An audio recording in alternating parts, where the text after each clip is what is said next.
Hello नमस्कार साथियों। Biology का टॉपिक विज्ञान पढ़ने वाले हैं आज की क्लास में। इससे पहले हम लोग जीव विज्ञान का परिचय देख चुके हैं, तो स्टार्ट करते हैं आज की क्लास की। जीव दर्रे का 99% बाहर निम्न 4 तत्वों का बना होता है। तो ऑक्सीजन का 63% का बना होता है, कार्बन पाया जाता है 20%, हाइड्रोजन पाया जाता है 10%, नाइट्रोजन पाया जाता है 2.5%, कैल्शियम पाया जाता है 2.5%, फास्फोरस पाया जाता है 1.15%, अन्य तत्व पाए जाते हैं इसमें 0.85%। नेक्स्ट है जीव दर्रे का कितना प्रतिशत भाग जल होता है, तो 70% होता है। नेक्स्ट है जीव दर्रे में अकार्बनिक व कार्बनिक यौगों का अनुपात होता है, तो 81:19 होता है। नेक्स्ट है जीव दर्रे का नामकरण किसने किया, तो जीव दर्रे का नामकरण पुरकिंजे ने किया था। नेक्स्ट है किसके अनुसार जीव दर्रे जीवन का भौतिक आधार है, तो हैक्सले के अनुसार। अगला है जीवन की सबसे छोटी कार्यात्मक एवं रचनात्मक इकाई है, तो वह है कोशिका। नेक्स्ट है कोशिका शब्द का प्रयोग सर्वप्रथम किसने और कब किया, तो अंग्रेज वैज्ञानिक हैं रॉबर्ट हुक ने किया था 1665 ईस्वी में। अगला है काफ़ी इम्पोर्टेंट है, सबसे छोटी कोशिका किसकी है, तो माइकोप्लाज्मा गैलोसेप्टिकम्स की है सबसे छोटी कोशिका, नामक जीवाणु की है। नेक्स्ट है सबसे छोटी कोशिका है, तो वो है पीपीएलओ। सबसे लंबी कोशिका है तंत्रिका तंत्र की कोशिका है सबसे लंबी। सबसे बड़ी कोशिका है, तो वो है शुतुरमुर्ग के अंडे की। नेक्स्ट है कोशिका सिद्धांत का प्रतिपादन किसने किया, तो स्लाइडेन व सवान ने किया था 1838 से 1839 में। कोशिका भित्ति सेल वॉल किसकी बनी होती है, तो ये सेलुलोज की बनी होती है। कोशिका झिल्ली सेल मेम्ब्रेन का मुख्य कार्य है, तो कोशिका के अंदर जाने एवं अंदर से बाहर आने वाले पदार्थों का चयन करना। तारक काय की खोज किसने की, तो बोबरी ने की थी। किसने की थी, बोबरी ने। नेक्स्ट है समसूत्री विभाजन में ध्रुवण का निर्माण करता है, तो तारक काय के द्वारा किया जाता है, जिसे सेंट्रोसोम कहा जाता है। राइबोसोम की खोज किसने की, तो पेलेड ने की थी। कोशिका के अंदर सबसे छोटा अंग है राइबोसोम। राइबोसोम का मुख्य कार्य है, तो प्रोटीन संश्लेषण का इसका मुख्य कार्य है। आगे है ऊर्जा युक्त कार्बन पदार्थों का ऑक्सीकरण कहाँ होता है, तो माइटोकॉन्ड्रिया में होता है। नेक्स्ट है ऑक्सीकरण के परिणाम स्वरूप कितने अणु एटीपी ऊर्जा के रूप में मुक्त होते हैं, तो 38 होते हैं। नेक्स्ट क्वेश्चन है किस कोशिका के अणुओं का यातायात प्रबंधन कहा जाता है, तो गोल्जी काय या गोल्जी बॉडी को कहा जाता है यातायात प्रबंधक। गोल्जी काय का प्रमुख कार्य क्या है, तो स्रावी इसका प्रमुख कार्य है। किसे आत्महत्या की थैली कहा जाता है, तो लाइसोसोम को कहा जाता है। केंद्रक द्रव्य में धागेनुमी पदार्थ जाल के रूप में बिखरा दिखाई पड़ता है कहलाता है, तो ये क्रोमेटिन कहलाता है। क्रोमेटिन किसका बना होता है, तो ये हिस्टोन प्रोटीन एवं डीएनए का बना होता है। नेक्स्ट है कोशिका विभाजन के समय क्रोमेटिन सिकुड़कर अनेक मोटे व छोटे धागे के रूप में संगठित हो जाते हैं, जिन्हें क्या कहा जाता है, तो इन्हें गुणसूत्र या क्रोमोसोम कहा जाता है।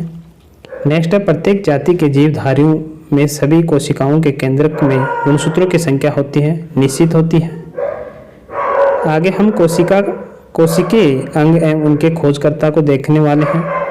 केंद्रक की खोज की थी रॉबर्ट ब्राउन ने, केंद्रिका की खोज की थी फोंटाना ने, क्लोरोप्लास्ट की खोज की थी सीचम्पर ने, क्रोमोसोम की खोज की है हाफ मिस्टर ने, तारक काय की खोज की है बोवेरी ने, अंतःद्रव्यी जालिका की खोज की है पोर्टर ने, गोल्जी काय की खोज की है जॉर्ज गोल्जी ने, लाइसोसोम की खोज की है सीडी डुबे ने, माइटोकॉन्ड्रिया की खोज की है सी बेंडा ने, राइबोसोम की खोज की है पेलेड ने, सीपीरोसोम की खोज की है पर्नर ने, जीव दर्रे की खोज की है डुजार्डिन ने, क्रोमेटिन की खोज की है फ्लेमिंग ने, केंद्रक काल की खोज की है हर्टविग ने। नेक्स्ट हम कोशिकांग और उनके उपनाम को देखने वाले हैं। केंद्रक को कहा जाता है कोशिका की समस्त क्रियाओं का नियंत्रण केंद्र। माइटोकॉन्ड्रिया को कहा जाता है कोशिका का शक्ति ग्रह या कोशिका का ऊर्जा ग्रह। काफ़ी इंपॉर्टेंट है, एग्जाम में क्वेश्चन पूछता है। लाइसोसोम को कोशिका की आत्म हत्या की थैली कहते हैं। क्लोरोप्लास्ट को कोशिका का प्रकाश संश्लेषण केंद्र या कोशा के अंदर कोशा कहा जाता है। राइबोसोम को कोशिका का प्रोटीन संश्लेषण केंद्र कहते हैं। क्रोमोसोम को आनुवांशिकी गुणों का वाहक कहा जाता है। नेक्स्ट हम प्रमुख जीवधारी एवं उनके कोशिका में मौजूद गुणसूत्र पढ़ेंगे। चिंपैंजी के अंदर गुणसूत्र पाए जाते हैं 48, मेंढक में पाए जाते हैं 26, प्याज में पाए जाते हैं 16, मधुमक्खी में 16 और 32 पाए जाते हैं, मच्छर में 6 पाए जाते हैं, घोड़े के अंदर 64 पाए जाते हैं, खरगोश में 44 पाए जाते हैं,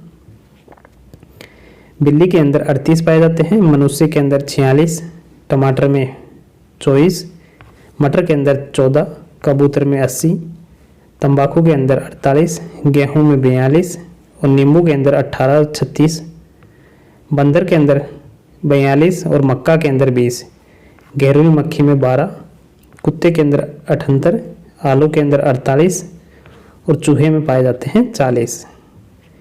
नेक्स्ट है तारकाय के अंदर 1 या 2 कण जैसी रचना होती है, उन्हें क्या कहते हैं? तो उन्हें सेंट्रियोल कहा जाता है। किसी मनुष्य का लिंग निर्धारण किस पर निर्भर करता है? तो पिता के गुणसूत्र पर करता है। एक पुरुष व्यक्ति को अपने माता तथा पिता से कितने गुणसूत्र विरासत में मिलते हैं? तो 22 + X + 22 + Y।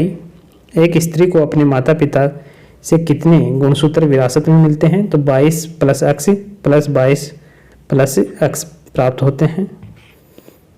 नेक्स्ट है अंतःपर्दवी जालिका के कुछ ही भागों पर किनारे किनारे छोटे छोटे कणिकाएं लगी रहती हैं, जिन्हें कहते हैं, तो इन्हें राइबोसोम कहा जाता है। ईआर का मुख्य कार्य है, तो अंतःपर्दवी जालिका का मुख्य कार्य क्या है? उन सभी वसाओं व प्रोटीनों का संरचना करना है जो कि विभिन्न झिल्लियों जैसे कोशिका झिल्ली, केंद्रक झिल्ली आदि का निर्माण करते हैं। राइबोसोम किसकी बनी होती है? तो आरएनए नामक अम्ल एवं प्रोटीन की बनी होती है। माइटोकॉन्ड्रिया की खोज किसने की? अल्टमैन ने की थी। काफ़ी इंपॉर्टेंट क्वेश्चन है। डीएनए का पूर्ण रूप क्या होता है? तो डीएनए का पूर्ण रूप होता है डीऑक्सी राइबोन्यूक्लिक एसिड। आरएनए का पूर्ण रूप होता है राइबोन्यूक्लिक एसिड। डीएनए का मूल इकाई क्या है? न्यूक्लियोटाइड्स है। डीएनए अणु के क्षारक इकाइयों में संबंध है, तो एडेनिन बराबर थाइमिन एवं गुआनिन बराबर साइटोसिन। एडेनिन व थाइमिन तथा गुआनिन व साइटोसिन के बीच क्रम से कौन से हाइड्रोजन आबंध होते हैं? तो क्रम से 2 एवं 3 होते हैं। एडेनिन थाइमिन के अंदर 2 होते हैं, गुआनिन और साइटोसिन के अंदर 3 होते हैं। 1953 में किसने डीएनए की द्विकुंडली संरचना मॉडल प्रतिपादित किया? तो वाटसन एवं क्रिक ने किया था। सभी आनुवांशिक क्रियाओं का संचालन करना तथा प्रोटीन संश्लेषण को नियंत्रित करने का कार्य डीएनए का है। आरएनए में थाइमिन क्षारक इकाई की जगह कौन सी इकाई आ जाती है? तो यूरेसिल आती है। आरएनए कितने प्रकार के होते हैं? 3 प्रकार के होते हैं, आरआरएनए, टीआरएनए और एमआरएनए। डीएनए केंद्र के अलावा और कहाँ पाया जाता है? तो ये माइटोकॉन्ड्रिया व हरितलवक में पाया जाता है। गोल्जी काय की खोज किसने की थी? तो कैमिलो गोल्जी ने की थी। लाइसोसोम की खोज किसने की थी? डी डूब ने की थी। लाइसोसोम का कार्य क्या है? बाहरी पदार्थों का भक्षण एवं पाचन करना।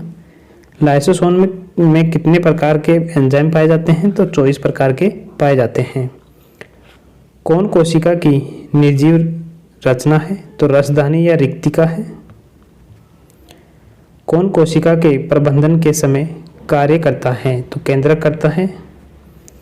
क्रोमेटिन के अलावा केंद्रक में एक संघन गोल रचनाएं दिखाई पड़ती हैं, इसे कहा जाता है, तो इसे केंद्रिका कहते हैं।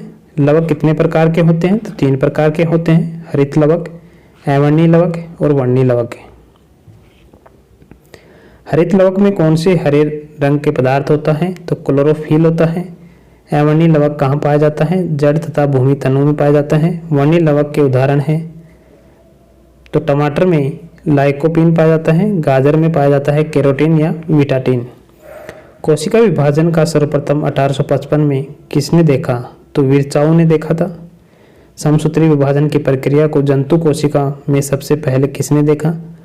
वाल्टर फ्लेमिंग ने देखा था। कोशिका विभाजन कितने प्रकार का होता है? तो 3 प्रकार का होता है। असूत्री विभाजन किसमें होता है? तो जीवाणु, हरित नील हरित शैवाल, यीस्ट, अमीबा तथा प्रोटोजोआ आदि में होता है। समसूत्री विभाजन किसमें होता है? तो कायिकीय कोशिकाओं में होता है। अर्धसूत्री विभाजन किसमें होता है? तो जनन कोशिकाओं में होता है। समसूत्री विभाजन में प्रत्येक संतति कोशिकाओं में गुणसूत्रों की संख्या जनन कोशिका की तुलना में कितनी होती है? तो बराबर होती है। अर्धसूत्री विभाजन में एक कोशिका में कितनी कोशिका का निर्माण होता है? तो 4 कोशिका का निर्माण होता है।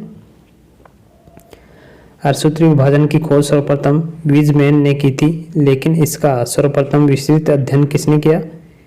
स्ट्रासवर्गर ने। रिट्रोवायरस में कौन सा आनुवांशिक पदार्थ होता है? तो सिंगल सेंट्रेड आरएनए पाया जाता है।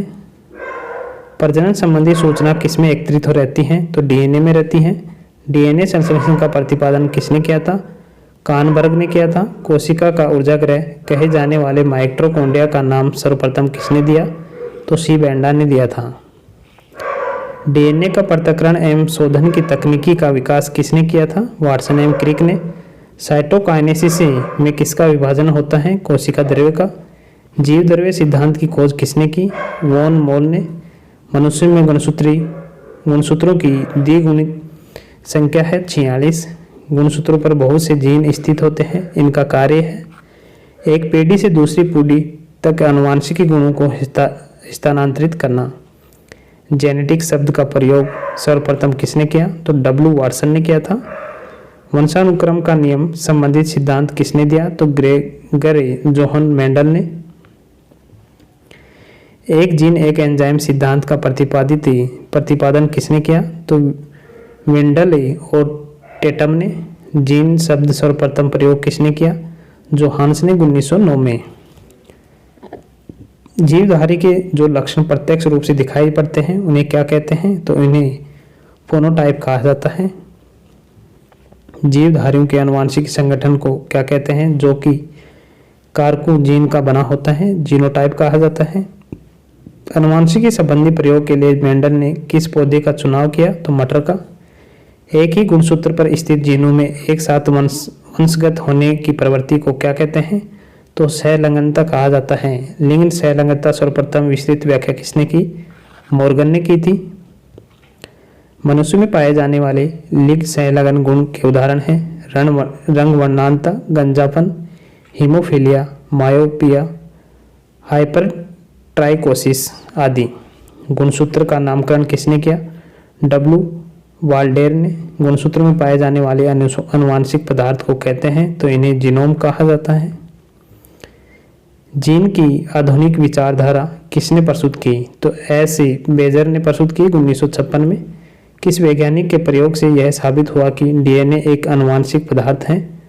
हर्शे एवं चेज के द्वारा। डीएनए का आनुवांशिक कोड किस वैज्ञानिक ने ज्ञात किया? डॉक्टर हरगोविंद खुराना ने 1968 में। माइक्रोसोम्स क्या है? तो कोशिकीय अंग ईआर का एक खंड है। मानव शरीर में कितने आवश्यक एमिनो अम्ल की पाए जाते हैं? तो 20 पाए जाते हैं। तो आप लोगों को क्लास कैसी लगी कमेंट बॉक्स में कमेंट करके ज़रूर बताना। जल्द ही नए चैप्टर में मिलेंगे, तब तक के लिए जय हिंद, जय भारत, धन्यवाद।